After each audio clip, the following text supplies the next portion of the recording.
Ladies and gentlemen, welcome to the BTB Movie Club podcast. My name is Tim Larsen. We hope you enjoy today's movie discussion. Thanks for listening.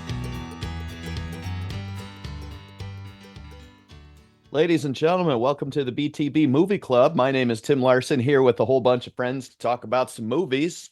We will be discussing movie number 195 today, 200 right around the corner. And that movie is 1954's classic Godzilla, or Gojira, if you guys prefer. We can talk about that later. Production company is the Toho Movie Company. Same company that put out Seven Samurai in the exact same year. So they were busy in 1954 putting some stuff out. Director is Ishiro Honda. And the producer, who I believe, if my research is correct, came up with the idea of this creature called Godzilla, Tomoyuki Tanaka. Probably didn't pronounce any of that right, but I gave an honest effort. So let's just run with this. There's lots to cover about this movie. There's the impact of this movie on the filmmaking industry, the origin of this monster Godzilla, the cast and the performances and special effects and cinematography, even U.S.-Japan relations. So we got a lot to unpack here. Let's jump right off the diving board with a beautiful, graceful high dive from Brian Larsen. Brian, your thoughts on Godzilla? When I think graceful, I think Brian Larsen. That was nice, Tim. I appreciate that. Thank you. I after everything you just said, you've changed my position on that movie. I feel I didn't give it the legitimate chance that it deserves. Obviously, 54, Japan, they're dealing with still probably the fallout of the nuclear event that happened there. And this is a referendum on nuclear testing and that it's bad and can create a giant dinosaur. So Awaken. or the way I took it, and I could be wrong, I don't speak Japanese, it wasn't a giant monster, it was a something in a cave, and then the radiation made it more. So I do believe there is a factor involved with the radiation making it larger and able to spit fire and light up its back fins. So, and definitely underwater that helps, so you could see the fish you want to eat, I guess. But I remember watching this as a kid and watching a lot of the Godzilla movies and just loving them at that time. And watching it now, it took me back to my childhood, but it wasn't something I loved. But I truly enjoyed it. Like I said, I don't really have a lot to say about it. I watched it earlier in the week in two different times, first half, second half, and regrettably was picked first. So it is difficult going first. Sometimes you get hammered for that. I like I said, I didn't get a chance to write stuff down. I was, I had to fit it in. It was a busy week. So I didn't want to miss the group though. And I came to take my medicine and take a swing and a miss. But like I said, enjoy the movie, reminded me of my childhood. And, obviously there's a lot involved with this movie than Tim's intro that hopefully I get to learn a lot more about it from everyone else. Please, no follow-up questions. So I have a follow-up question. You, more than anybody in this group, I think, tend to show a lot of respect for the flag and pride in the country and stuff. Your hat's always off, even when you're watching a baseball game in your living room when the Star Spangled Banner goes. So some of this is about, the atomic bomb, Hiroshima and Nagasaki, I think. Am I saying those right? Nagasaki, correct. After Godzilla takes apart Tokyo, you get these scenes of all the damaged city and the leftover and people, radiation sickness and stuff, and it's pretty clear that that's at least supposed to parallel what was left over after the atomic bombs were dropped. And there's quite a bit of sympathy. It's set up for sympathy for the people in the town, in Tokyo and whatever. Did you feel like, wow, that's really bad for all these people? Or kind of like Japan, you fucked around and you found out? Like, did you have any of that kind of reaction to, should we feel sorry for Japan?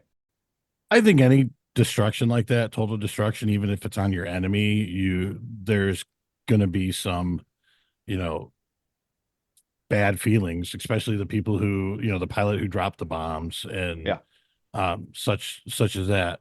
There's also a sense of, okay, people learned and they're not going to mess with us. And it took a few years for another conflict to happen, obviously. But I wouldn't say a sense of pride came over me in American patriotism, but I also understand it's a war and that's what had to happen. Yeah, I was watching it and I was like, I should feel really bad for these people, but Japan did some shit, like so I was a little conflicted watching that, trying to think about that. So thanks for your Wait, honesty there. wait, Hilti? nobody just stood up at the end of this and just started chanting USA, USA. No? I did not. But we can get to that. We can get Yeah, to that. when was it released in the United States? Talking 1956, 57? 56. Yep. Probably a few, possibly a few at that time. It was heavily edited though. I know that. Well, and also when I was reading on some of the reviews for this, Japan was very mixed on the reviews. A lot of the Western countries, so like the US, Canada, all of them were like, wow, this is really good. And this is distinctly different from your typical monster movie. Right. And that caused a lot of people to scratch their heads a little bit and like, do you get what they're trying to say? Right. But it's all good. It's Yep. art. Yep. All right. Thank you, Brian. Let's run over to Matt Smith. And Matt Smith, what are your thoughts on the OG, the 1954 Godzilla movie? Yeah, similar to Brian, I remember watching this on TV as a kid. I'm sure it was on Saturday mornings or Friday nights or whatever, or some classic movie channel. Quick question. Do you remember Yep. this one or do you remember just seeing Godzilla movies? I feel like I saw this one, but it could have Okay. been because there's like 20 something iterations of this, right? So it could have been versus Mothra or Mecha Godzilla or whatever. So I don't know if I actually saw the original. I thought, you know, I think one of the problems nowadays in the like right this second is there's so many versions of this now, right? I was talking to Brian and Dan before we started recording the 98 movie that came out when I was in high school. So not a good movie, but it was so hyped. It made money. There was a great soundtrack. It was this big hyped up thing like, oh my gosh, Godzilla comes to New York, and it ended up being not a very good movie. But and now we have the modern take on Godzilla, which I think the new movies are very good. I think they're very well done. This little monster verse they're doing. So I think part of my enjoyment probably taken away by the fact that I know that there's other stuff out there that they've redone this. But I do appreciate it as a film like 1954. Like we could sit and laugh at the guy in the suit, but Right. first of all, that thing weighed like 200 pounds. So Right. good for you, whoever was walking around in that thing.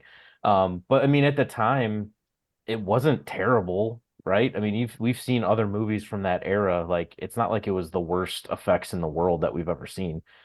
Shoot, there's movies. I mean, you guys watched Winnie the Pooh, and I'm pretty sure this one might have beaten that one out on special effects. So, anyway, so no, I can appreciate it from that standpoint of the atypical monster movie. It was only an hour and a half long, but I still felt in parts it was a little slow in the beginning. I don't know if I just wasn't interested in the actual plot. Maybe I just watched it today because I just got back from vacation. So I don't know if I was just like, okay, let's move this along or whatever. Um, whatever. But no, it was well done. I definitely saw. I mean, they did not try to hide atomic bomb being dropped and the parallels and the monster that has become whatever. I I want to say, is it Sarazawa? Sarazawa? Is that the weird one-eyed scientist name? Scientists. Yeah, it's Sarazawa. Sarazawa. I actually really liked his arc. I mean, it was overdone. It was 1950s sort of dramatic, like pan to the face and, but I really liked his arc because he had this even greater destruction, he even says weapon of mass destruction in the Right. translation. I don't know if that's what the translation is, but and he chooses to use it even though he really doesn't want to, and then he kills himself. And so I kind of liked that arc of it, like this terrible thing that happened to them. Are we gonna respond with something worse, right? That's sort of a nuclear war sort of metaphor there that they didn't even try to hide. I don't think it wasn't Yeah. very veiled. So I really like that part of it. And Godzilla was just sort of, or Gajiru or whatever they call him, was Gojira. Gojira, sorry. Was He just might have sort of been like the a newer term for Pacific Rim and stuff, the whole kaiju kaiju, kind yeah. of thing, where it's like just a term for all of them. But Yeah, and I even think they call it like the kaiju theme or the kaiju genre. Anyway, so I think in that regard, it wasn't a great technically done movie, but it had some really nice cinematography in it, considering the time period when they weren't trying to superimpose, 200-pound monster suits into the shot. I thought they did a nice job. And yeah, I think as a story about, this is 54, so this isn't even 10 years, right? After Right.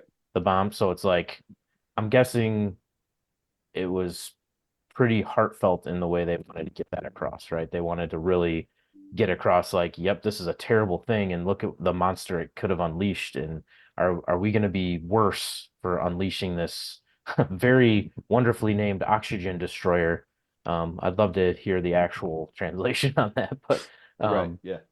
but yeah, no, so I appreciated it. Again, I don't love monster movies, but having seen them as a kid, I can appreciate them. I think they're fun to have on in the background, and I'm glad if I hadn't seen this before, which to your point, Tim, I don't know if I had seen this particular one. I'm glad I saw the original, and I'm glad. Like I said, it's not just Godzilla destroying Tokyo, right, or whatever the island. There's some human element to it, and there's some definite message in there for it. So I'm glad I saw that part. Yeah, and I did watch several Godzilla movies this week just to get a feel because there's 37 of them at this point or something like that. Um, and this one, it strikes me that with the message they were sending with this movie, which I think was intended to be a standalone movie at least at first, that there are so many shots that portray like innocent children crying and devastation of the city, like other Godzilla movies don't necessarily highlight that as much. And so Right. that's what I like about this one in particular. You mentioned the guy in the suit. This is just a great word that I learned for this is they invented that. He wanted to do stop motion, but there weren't enough people that knew how to do it at the time. And it was going to be too expensive and time consuming. So they had to use the suit and the miniatures. And the word for that is suitmation. As opposed to animation. It's suitmation. That I think if I read it correctly, they came up with that for this as a clever thing. And as you guys will recall, we saw plenty of suitmation after that. I watched an episode of Ultraman today just to go back to my childhood to see some of my favorite suitmation, and wow, that's something. Heck, even Power Rangers. Right. Watching an old episode of Power Rangers. In addition Yeah, I to don't know if they intended. You said it's a standalone. Yeah. But the last thing in the movie is him saying he might Right. come back again if we keep doing nuclear tests. Right. They were like, let's leave the door open just in case. I think that's what Yep. they were doing there. But also, if they didn't make another one, they could be saying, let's stop with the H-bomb testing because this is just going to get worse. You could spin it that way. In addition to the suitmation, they did do some work with stop motion. Like when the tail is knocking down buildings, you can see that's some stop motion stuff. And then they also came up with this technique. I don't know if anybody else had used it before, but it was called dry for wet filming. And basically, when Godzilla's underwater toward the end there, you could see fish and water in front of them. They put an aquarium with live fish in between the camera and the actor in the suit just to create that feel. Yeah, So that makes sense. I mean, for 1954, they did some pretty creative stuff. And I'm sure some other people have some research here, so I'm not gonna dump everything here. I don't have anything left to say now, Tim. So let's go to Dan. Dan, what are your thoughts about Godzilla? Yeah, like the other guys, I saw it a long time ago when I was a kid, and I saw several of the Godzilla movies as a kid. I remember the color ones more though. So I think those were probably made in the 60s and 70s. But yeah, the opening scene there is when the ship gets taken out. That's a little what happened a few months before that was Right. the U.S. tested a H-bomb, and one of the Japanese ships got contaminated with fallout, and so that's what they were going for in that opening scene. It turned out the H-bomb was much more powerful than they thought it was going Right. to be because it was the first test. So they knew the ship was there, but they're like, they're not in the danger zone. But turns out they were. Yeah, that's bad. That's Yeah. that's bad. One of those guys ended up dying. They all had radiation sickness Yep. and everything was contaminated for a while. That's not just an oops internationally. Yeah. That's really bad. Yeah, and that really got the Japanese people, up in arms Mhm. about that, about testing these weapons. So, um, but yeah, I mean, for 1954, the special effects are pretty good. Um, the it's you kind of think of it as um, once this happens and Godzilla comes out, it's like nature's revenge on mankind for doing these tests. Yeah. Um, and what's up with the Yaman character? Is that his name? The other scientist who wanted to Uh-huh. study Godzilla? Mm-hmm. I mean, he's going around killing all these people and destroying cities, and you want to study the thing. It's like, no, That you is a kill little him. weird. That is a little weird. I think he's But supposed to represent, but you that's know, what scientists do, though. yeah, You true. know, like it's particularly because of his field, because he's in what, paleontology, zoology, I think he was Zoology. all of Yeah. zoologist. Yeah. which I mean, that's the only way that I could reconcile that part because that did feel a little much because if it was like a smaller creature that had like maybe just destroyed some trees or something like that, yeah, capture it, study it, fine, whatever, call it a day. But this is a giant creature that is destroying people, cities, all that stuff. Yeah, you Yeah. got to do what you got to do with that. Yeah, it's 165 foot, I believe, is the final number there. Um, I mean, in the movie Predator, nobody wanted to keep the alien and study it. It's just an odd thought process. Zoology, Counterpoint, though. counterpoint, in the movie Alien, plenty of people wanted to capture it and study it. So And that was bad. Yeah. True. yeah. But okay, so now we're going to bring this up. Well, So here we go. my whole thing I was going to jump in and say when this first started was it's a big animal. Maybe we can capture it and weaponize it. It hasn't. It's not a weapon somebody else is using against us for what we know. So maybe we can make it our weapon. And you bring up a good point. Made me think of, or not that I'd ever thought of it before, but the Predator versus Alien thing. Predator, clearly, bipedal, humanoid, I think it's too much like us to not be an enemy, to see it as a threat. Where Alien still kind of looks like a bug, still kind of looks like something we could probably keep in a cage, and it's definitely not human. Well, I mean, it is humanoid-ish, but it's like one step removed. So I don't know. Maybe that's the difference in those things. The Predator was too much looking like us, so we had to kill it. Where maybe the thing that looks like an animal, a bug, an insect, a lizard, we can keep it and catch it and dissect it and figure it out and weaponize it. But anyway, I never thought of it that way. That's kind of cool. Okay. All right. What other little notes I have here?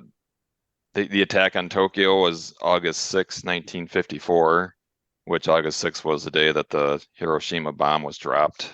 And that So oxygen destroyer looked an awful lot like the what you see when you think of an A bomb, right? That center that comes yeah, apart, like it looked an awful lot like that also. yep. Um, Yeah, I read that one of the original designs of the costume, the head was going to look like a mushroom cloud, Right. but they decided to scrap that idea. Not make a giant penis.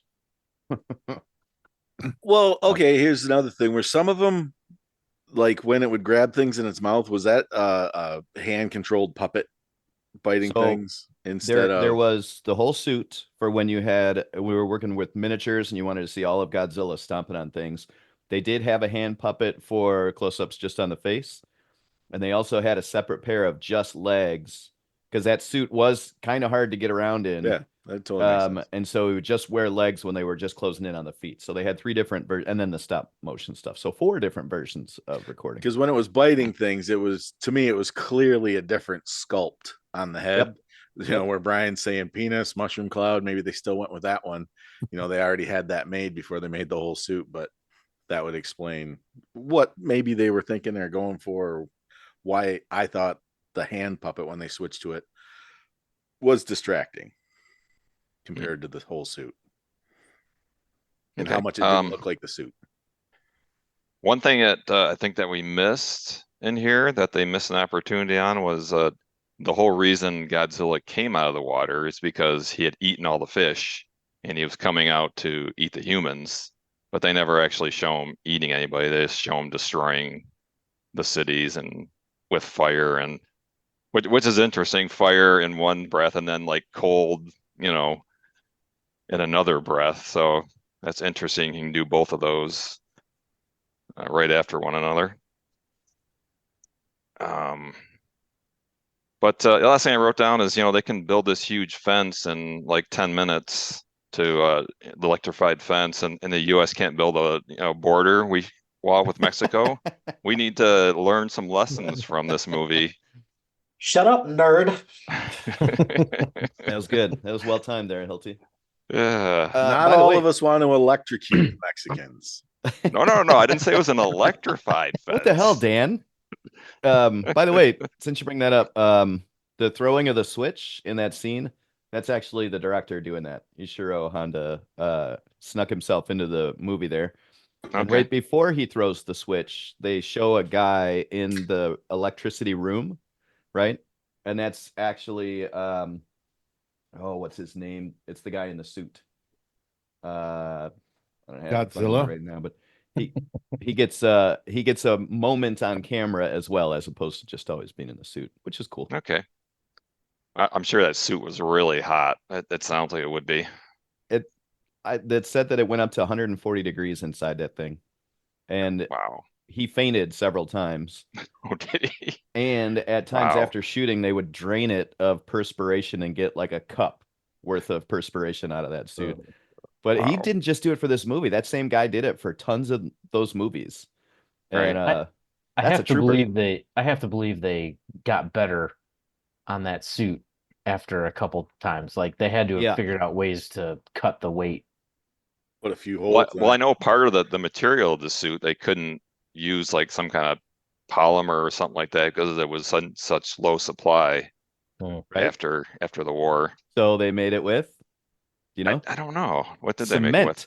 They made it out of cement. It was 200 pounds. Ready so mix that makes cement, sense. and this guy's got to walk around with this thing. So I think the reason I keep asking if you guys remember seeing this particular movie when we were kids, I agree that they showed the ones in color, but also you can tell they got a lot better with filming Godzilla the monster. You know, like this suit, the first time you see it, you kind of chuckle a little bit, like, come on, guys, you took a sock and put some teeth on it. You know what I mean? Because it's just 70 years later, all of the options for creating those kind of things are so much better that I think they just maybe stopped showing it on those weekend channels because it just doesn't hold up and look as good as some of the others. But my opinion, this one's a better movie, and maybe kids are gonna miss the main point of this movie also. So Yeah, that makes sense. So that it weighed so much because of the way he walked. It was really labored the way he was walking. yep. Now that was on purpose also. He studied in India, he studied how elephants walk, and he wanted Godzilla to walk like elephants walk. So he put some thought to that actually. Okay. So, All right. Yeah, enjoyed a little, trip back in time here, watching Godzilla. And that's it for me. all right, great. Thank you, Dan. Let's go to Mike Hilty. Mike Hilty, your thoughts on 1954's Godzilla? It's been a long time since I've seen this movie, but I think kind of with the advent of more stuff with nuclear war in particular, so between this and just kind of real life events, this one kind of hits a little bit harder now with a lot of the commentary of what it's trying to say about nuclear war, which this would be an interesting double feature with Oppenheimer. Because has everyone here seen Oppenheimer? I was thinking the Nope. same thing, I Hilty. saw Yep. it. Yep. So they both have very similar messages about the things that you do in the name of science, and then you have to deal with the consequences of that after the fact, and the weaponization of science to some extent or another. So in Oppenheimer, obviously that's the atomic bomb, and in this case with Godzilla, it's the oxygen device that they use in order to kill Godzilla.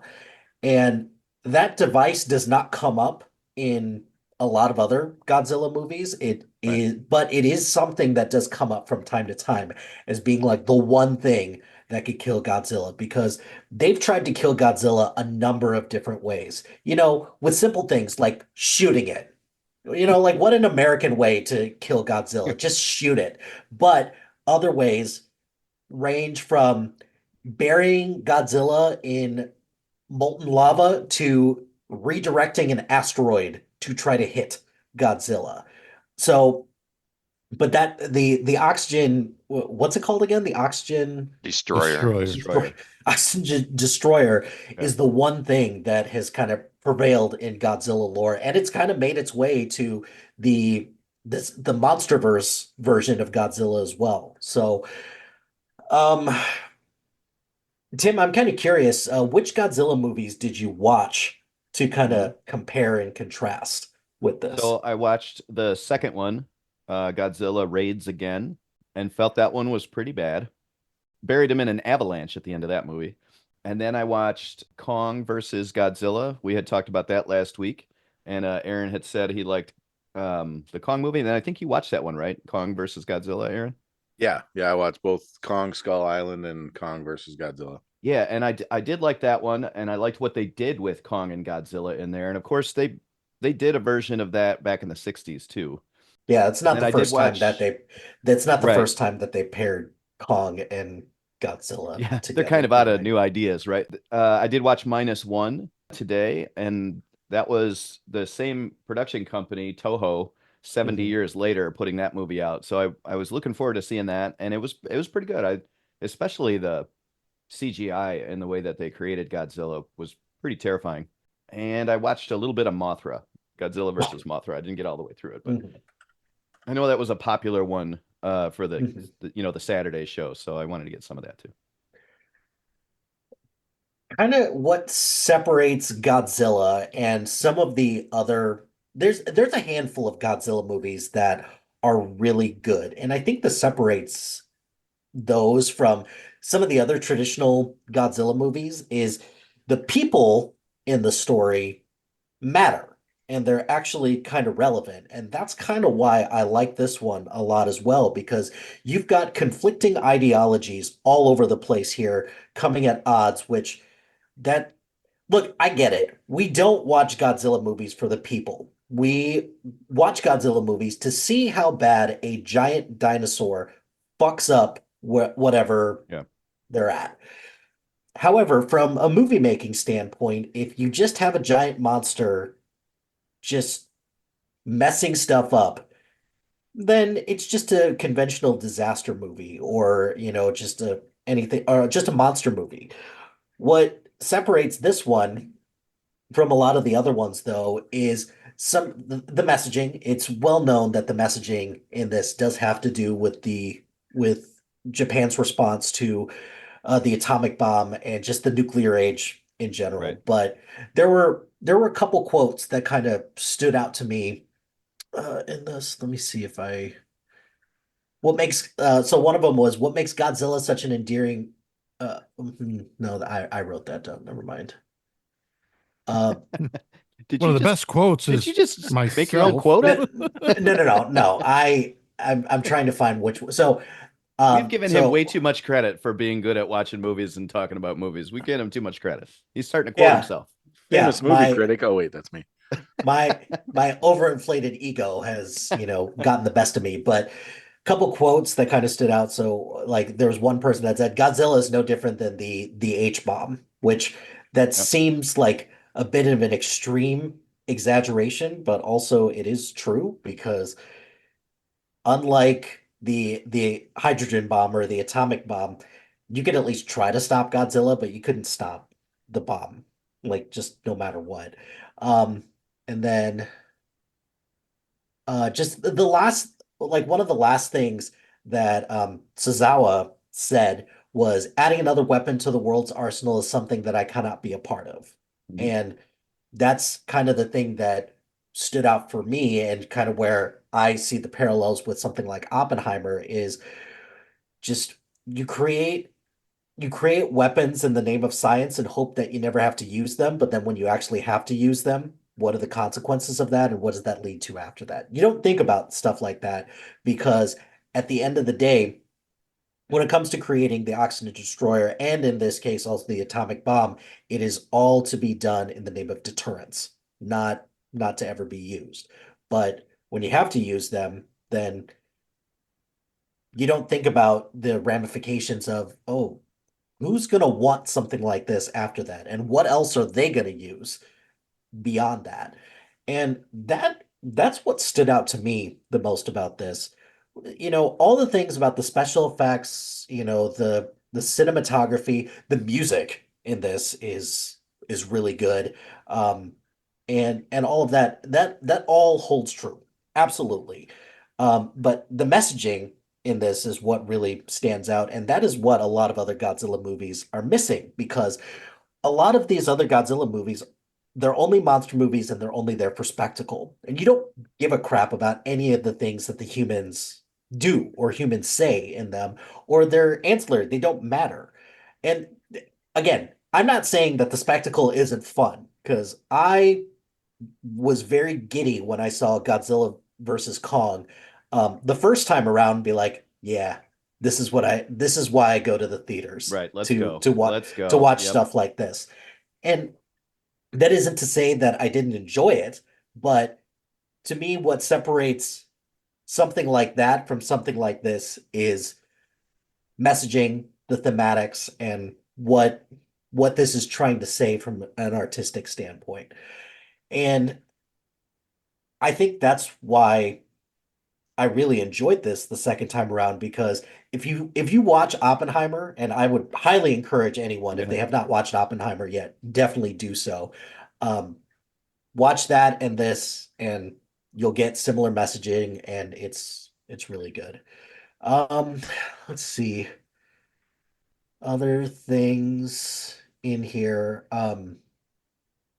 The sound. So the sound design in this is really good.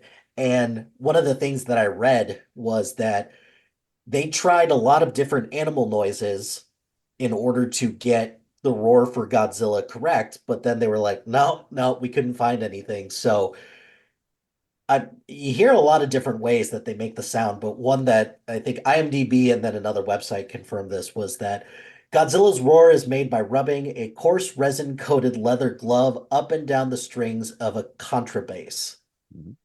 and reverberating the sound, reverberating the recorded sound. And then his footsteps are kettle drums with a knotted rope.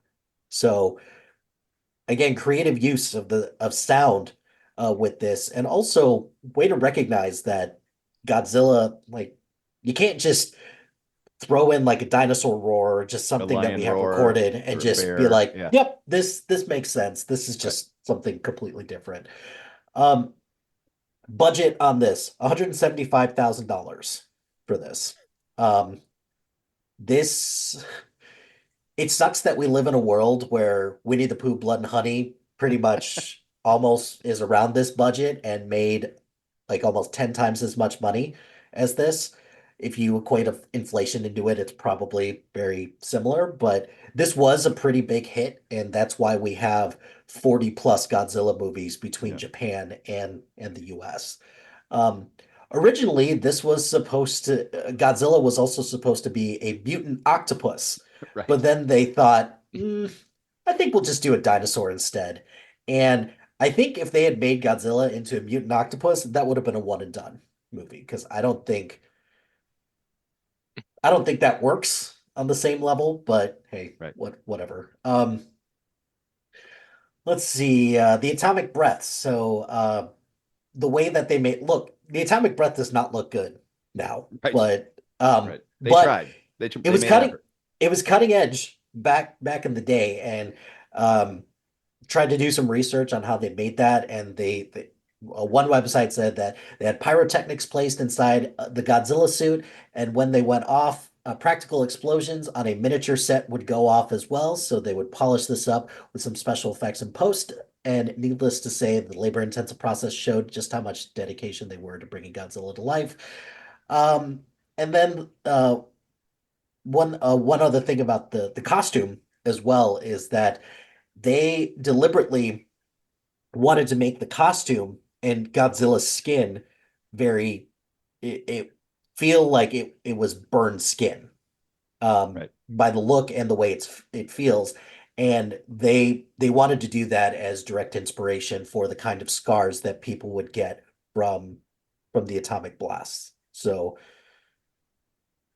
yeah, it's a reptile, so it's going to have hard, scaly skin, but they also wanted to do that in addition to having that as well. And the last thing also is that if there's two other Godzilla movies that you watch, at least like recent ones to watch, the two that I would recommend would be Shin Godzilla, which came out in 2016. That one's really great as well. That's kind of the first of this new era that Toho is doing, but I can't recommend Godzilla minus one enough because if you're looking for the evolution of what Godzilla looked like in 1954 to what he looks like in Godzilla minus one, it's terrifying. And it's Agreed. also shocking that Godzilla minus one is the first Godzilla movie to ever win an Oscar in its 40 plus movie and almost 80-year Yeah. run. And if you see their reaction when they won, they all had mini Godzillas with them, and it was well deserved. It was rather unexpected that they got nominated, and a lot of people didn't think that they would win, but they most definitely deserved to win for the special effects, particularly if you look at again, like not just the look, but if you look at how they did the atomic breath in the first one to how they do it in Godzilla minus Right. one, Right. it's like, whoa, we've really upped our game a lot Yeah. in this, and that's awesome. And I think I like Godzilla minus one a lot because also the people matter in that. Mhm. And same thing with Shin Godzilla, because Godzilla minus one goes all the way back to like World War II It days does. as well. They went, it's been 70 years. We're just gonna tell the whole story again. We're just gonna take Yep. another just origin story, Mhm. which is Yep. cool. Now, Hilton, you brought up the atomic breath, gave it a name. Dan, when you brought it up, because I thought something was confusing to me, you were talking about how it switched from like he could do heat and he could do like Superman, frozen breath and heat laser beams. Um, where'd you see the frozen breath? Yeah, that threw me as well. Right when he was first destroying the electric towers, he cold frozen breath See, some of those. I thought that was and it's open to interpretation. But I originally thought the same thing. I'm like, oh, where'd he get freezy breath from? But then they started to collapse. I think they were trying They to melt. show them getting like white hot melted. because I first thought it was Frozen 2, but then I changed and thought it was all okay. So it's all heat, I saw Okay. melted. I thought they melted too. right?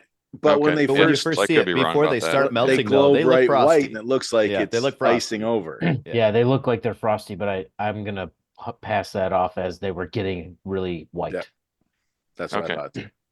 All right. So I didn't know if there Yeah. was any other place where you thought like the freezy, because I was like, I thought it was the freezy breath, but then I switched and I was like, oh no, they were just melting. It was white hot. But if it used somewhere else, and I was like, oh, so it is both. But Yeah, I don't recall it being used anywhere else. So yeah, so it might just been all hot. Yep. okay, all atomic, all radioactive. Yep. All right. So, Aaron, you're going to bring it home for us. I have a question for you. I think I'm lobbing one right down the middle of the plate for you, or pulling the goalie while you're going down the ice with the puck. George Lucas said that he cited this movie as an inspiration for some of his work on Star Wars. And so go ahead and take a guess at what he was referring to there, and then give us your thoughts on Godzilla. I would have no idea. Yes, you do. I mean, the easy one would be like Jabba the Hutt, for just Okay. by look of character. If you're going for like personal commentary or whatever, just the world destruction of the Death Star. Other than that, I don't know now, but I Okay. need you to tell me. I figured for sure this was right down the middle of the plate for you. Anybody else have a guess on this? Maybe the Rancor. It's his work with miniatures. He did so much work with miniatures in Star Wars filming that. He said that he cited Godzilla as inspiration because That they makes had the sense. suitmation and they made all these miniature sets and then they filmed it around him. That's what George Lucas said helped him go, hey, this is how I can shoot my movie. So Okay, this is how wasn't I can trying to get it done. stump you. No, not at all. I'm glad to learn. That's Yeah. I don't know if I posted it, or I think I have it in the holster. Just about the connection of George Lucas and Star Wars to Flash Gordon and Buck Rogers, and even previous works before them. And it's a cool little rabbit hole to go down that this guy is explaining about. But back to this, I do not remember ever seeing this one. I did watch a lot of Godzilla, Son of Godzilla, Godzuki, and Mothra, and big old spider. I don't remember a big old spider. I remember a five-headed No, that dragon. was the big old spider was real. It was on my wall right next to where my mic is. Like the how many heads? The three-headed monster. Yeah. Forgetting all their names. But Mecha Godzilla, both or all of those. I know and then there were several where it was like groups, like there was 9 different, maybe not 9, but 4 or 5 different monsters in one movie. But all color, right? So I'm and I loved assuming those when I was a kid too. I absolutely they were all loved made them. in like the 70s. I'm assuming 60s, not 70s, quite this right? old, Right? So, and really as a kid, I don't. And you said somebody had brought up those movies probably didn't have a point where this one did. I don't remember any point other than Right. big monsters fight. It's kind of cool. I didn't realize that they've crapped out 10 of these in the last 10 years. I mean, they're really spitting them out. A couple of them I'd never even heard of, or I thought maybe a couple of them were the same one. There's a couple that are released in the same year, like 2018 had 2, 2019 had 1. Just I didn't realize how many there were. I knew there were a lot, but there's probably, I wouldn't say 10, but at least 5 times more Godzilla movies than I thought there were. Mm-hmm. I liked it overall.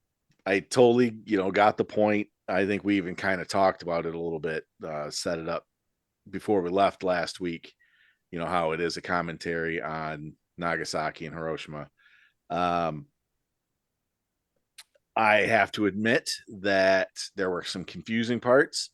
And I don't know if it's when it's a foreign film. Both times happen to be an Asian foreign film. And, Okay. so I got subtitles and black and white.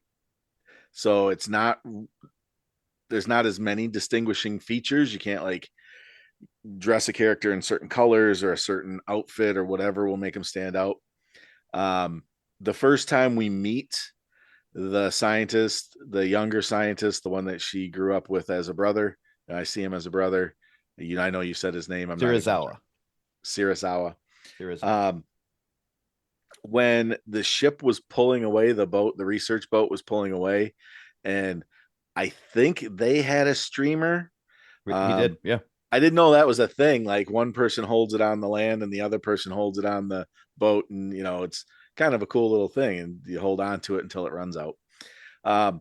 I thought that was the guy who was in the Coast Guard, if you want to call it that, at the start of the movie.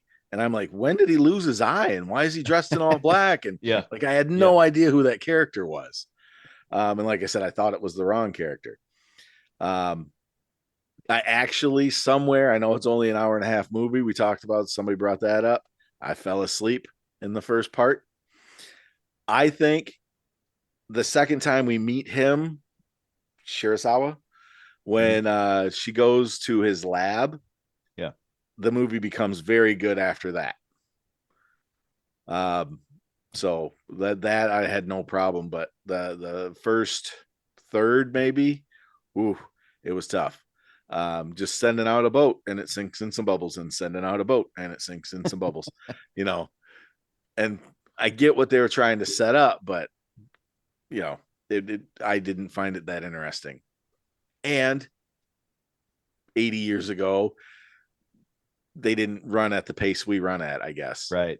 I was just going to say that. Yeah. So, it's like, yeah, I get it. Let's cut to the chase. Let's give me a monster. Yeah. I did like how the different explanations, there's some holes, like the idea that it was a monster and it lives in the water, and they kind of know they're out there, and they know about these caves that they live in. And if something really goes bad, sometimes we disturb these caves, and the kaiju, they don't call it that, get out and come eat all the fish in the water and then come on to land. From Pacific Rim, the guys who have seen that, or all that stuff, they play with interdimensional doorways, and they kind of, from what I understand of like Kong versus Godzilla and the newer Godzilla stuff, it's kind of a hybrid between the caves. Somewhere there's access, but there's also some time warpy,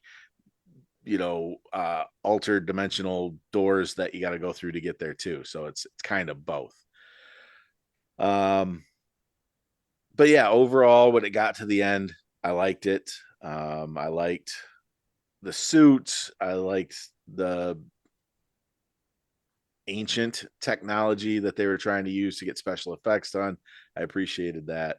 One of the questions I would still have, and I don't know, maybe somebody has an answer to, the older guy, when they were having the bonfire and talking about it, and he was kind of giving the, back, and he told us when it would eat the fish and then it would come on the land, right away, give it a virgin. Let's send one out. Heard that before. Give me some chicks.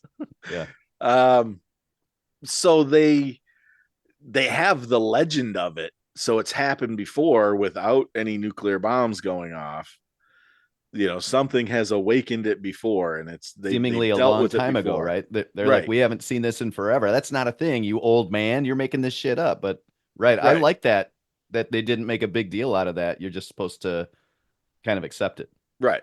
Well, and I mean, it's actually happening. It's like, if he was telling a story around a campfire 2 years before this incident, yeah, crazy old bastard, but other than that, they had to go somewhere, and what a innovative story that I think you said the person's name before, that came up with it. Just the idea of this whole thing and what it's become.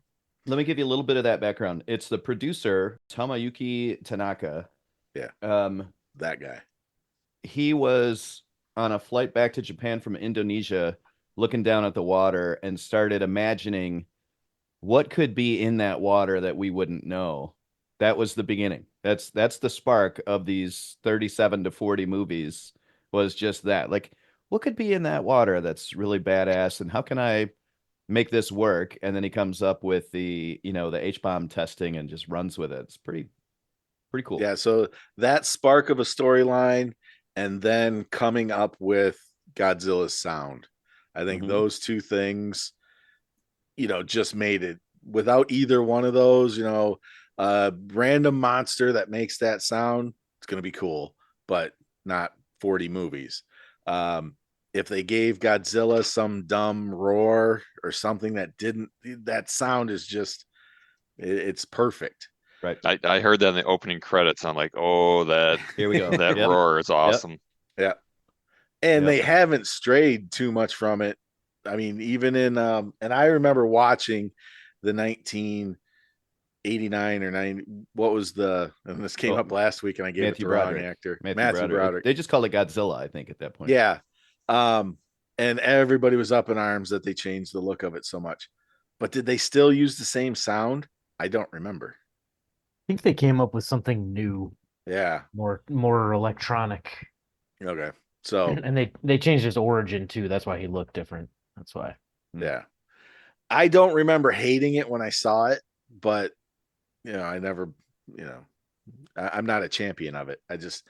I didn't shit on it the way that some people shit on it. But yeah, overall, yeah, I like the movie. A little slow at the start, but what a payoff at the end. I think they were limited in what they could do special effects wise to make it scary. So that beginning of the story, I think, is just to build tension so that you're scared of something you don't even see.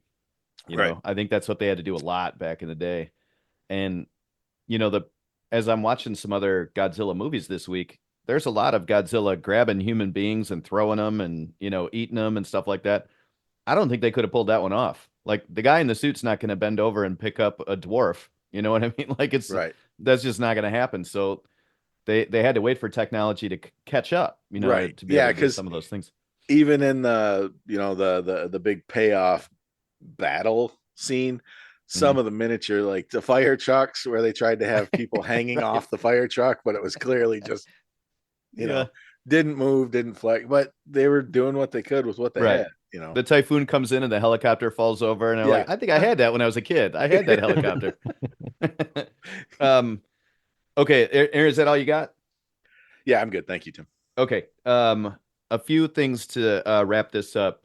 In addition to George Lucas, Steven Spielberg also cited this movie as part of the inspiration for how to do the dinosaurs in Jurassic Park. He said Honda did such a great job of making Godzilla feel like a real thing and a real threat that's what he wanted to do with Jurassic Park. And of course, he had more technology available. And then Martin Scorsese met him and told him that, hey, when I was a kid, I love this stuff and it made me want to do movies. And Martin Scorsese wrote the foreword for Honda's biography. So here's people giving this guy for this movie some serious props. George Lucas, Steven Spielberg, and Martin Scorsese. And by the way, Akira Kurosawa was one of his best friends. So, I mean, damn, like, you don't even need to do anything else after that. Just, okay, I quit. All of these guys are in my corner. I think that's great. Let's see the look of Godzilla. We talked about the roar, which is iconic and everybody knows it, and how it finishes. It's just a really cool sound. That was the guy who wrote the score. The composer actually came up with that idea after they had tried those things, and good for him for going, hey, that's not quite right. Let me take apart a contrabass is a double bass. So my guess is that it's got lower strings. So he took one of the low strings and made that happen, which is, I mean, once again, very creative for these guys with not a lot to work with. The suit and the look of Godzilla. I think this is great, and I wish Mike Wilden was here for this because it's dinosaur reference, right? And he was such a big dinosaur fan as a kid that it's just followed him into his adult life. I have something to show you guys. I'm going to share the screen with you for just a second. This is a painting that was done by, I got to find it in my notes here, a Czech illustrator, and they called him an paleontardist or something like that. I looked at some of his paintings and illustrations, and he was kind of famous for taking what paleontologists knew and drawing dinosaurs. And this is his drawing of the iguanodon. And this was the main thing that they took as an art. Let's make Godzilla look like this. I think that's really cool. It was fashioned after 3 dinosaurs, the T-Rex, of course, and that iguanodon, and then the Stegosaurus. That's why it's got all the scales down the back. That's the Stegosaurus part. Dorsal plates or scoots? Yeah, yeah. He doesn't have the big club at the end of the tail though, but he needed to be able to swim. So there's a little bit of crocodile involved at all. Also, his name was Zdeněk Burian, if anybody cares about that, and he painted that picture in 1950, and that's what they kind of used as inspiration, which is cool. Somebody brought it up. It was supposed to be an octopus. That was the special effects guy. He was pushing really hard for a giant octopus. Oh, see, I thought that'd go the other way. Him just understanding the logistics of how hard that would be, pushing Yeah, away no. from it. He's Yeah. like, "Oh, let's not do an octopus." Well, and I think later on in the series, within the first 5 movies, they put a giant octopus in a movie, so he kind of got what he was looking for in the end. The suits that they used for all this suitmation for all these early movies had their own names. Like they named the suit. So when there's the second movie, they made a new suit and they gave them all names. And this one was Shodai Goji. I have no idea what that means. And the footsteps, Hilty talked about how they made them on a kettle drum. They purposely wanted that to sound like bombs going off in the distance when you had him stepping. So they were not hiding around this theme of Godzilla equals, atomic bombs and nuclear bombs at all. And good for them. So I'm sure I have a little bit more, but I wrote it down in so many places. By the way, I was thinking about just monster movies in general in 1954, like how early or late was this? I knew that Dracula was in the 30s, but I looked up a timeline, and the first monster movie in this one timeline that I saw is Dr. Jekyll and Mr. Hyde in 1913. That's one of the OGs as far as monster movies. And then Dracula and Frankenstein are in 31. And then the 30s, they just roll them out. The Mummy and the Invisible Man and the Wolf Man is 41. And then most importantly, Abbott and Costello Meet Frankenstein is 1948. And then we get here in 1954. So thank you guys for indulging me with this one. The theme on this round is movies that a movie club should have seen or should see. And I think this one's a pretty important one. So thank you guys for dealing with that. Brian, yes or no? Was any of your opinions changed about this movie throughout this conversation? I can't say that they have. That's fine. I do appreciate everybody's insight to it, and I do want to go back and watch it so I can watch it one time through. I think that'll change how I feel. Yeah, giant monster crushing things sounds like a Brian movie to me. Just as a thing. So Dan Sears, it is your pick. The theme again is movies that a movie club should have seen or should see. So hit us with whatever you got. All right. Yeah, and looking at, checking out some movies here for this category, I realize this is a pretty tough category because what I may think of essential, other people may not. So it's pretty wide open too, though. I mean, there's 100 years of movies here. So I mean, I have, several movies, about 10 movies that I wrote down as possibilities. But I think I'm going to go with One Flew Over the Cuckoo's Nest. Excellent pick. One Flew Over the Cuckoo's Nest. Oh, sorry, I didn't look to see if it's streaming anywhere. I'm sure Matt will check that out for us. How many of you guys have seen this? Have we all seen it? I've seen it. I've seen it. Okay. Yeah. It's been a little while though. First cinematic appearance of Danny DeVito, which is pretty cool. Oh, is it? Okay. Was DeVito in was Taxi before this?